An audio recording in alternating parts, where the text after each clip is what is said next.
أروع القصائد دعاء ورجاء.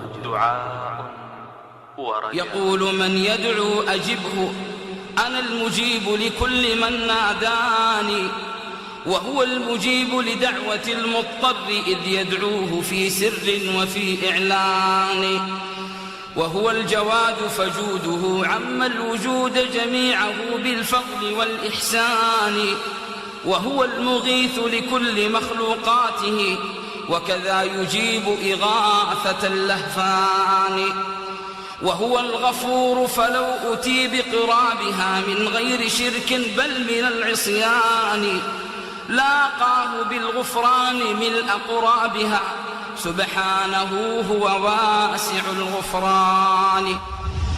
يا من يجيب دعاء المضطر في الظلم، يا كاشف الضر والبلوى مع السقم، قد نام وفدك حول البيت وانتبهوا وأنت يا حي يا قيوم لم تنم.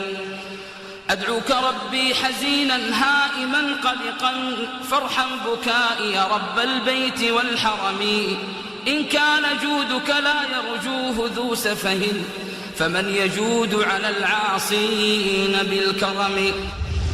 يا من عليه مدى الأيام معتمدي، إليك وجهت وجهي لا إلى أحد، أنت المجيب لمن يدعوك يا أملي، يا عدتي يا شفا دائي ويا سندي. ما لي سواك وما لي غير بابك يا مولاي، فامح بعفو ما جنته يدي.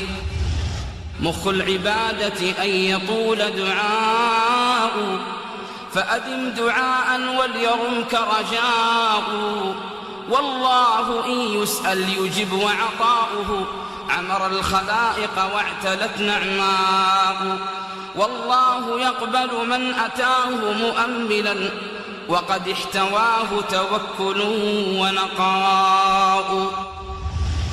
إن تبتغي الرضوان فاسجد واقترب، وتلمس الأفضال في الساح الرحب، وأطل سجودك واغتنم نفحاته، فالله أقرب في السجود لمقترب. وتقصد الأسحار إذ سكناتها تحيي المشاعر للمراقي تنجذب، والنفس تلقى أمنها وأمانها، وبذا المنى هيا بنا ولنستجب. يا من يرى ما في الضمير ويسمع، أنت المعد لكل ما يتوقع، يا من يرجى في الشدائد كلها، يا من إليه المشتكى والمفزع، يا من خزائن رزقه في قول كن أمن، فإن الخير عندك أجمع. ما لي سوى قرعي لبابك حيلة، فلئن رددت فأي باب أقرع، ومن الذي أدعو وأهتف باسمه، إن كان فضلك عن فقيرك يمنع. حاشا لجودك أن تقنط عاصيا، فالفضل أجزل والمواهب أوسع. يا خالق الخلق يا رب العباد، ومن قد قال في محكم التنزيل ادعوني، إني دعوتك مضطرا فخذ بيدي، يا جاعل الأمر بين الكاف والنون. نجيت أيوب من بلواه حين دعا، بصبر أيوب يا ذا اللطف نجيني، واطلق سراحي وامن بالخلاص كما نجيت من ظلمات البحر ذا النون. قف بالخضوع ونادي يا الله، إن الكريم يجيب من ناداه، واطلب بطاعته رضاه، فلم يزل بالجود يرضي طالبين رضاه.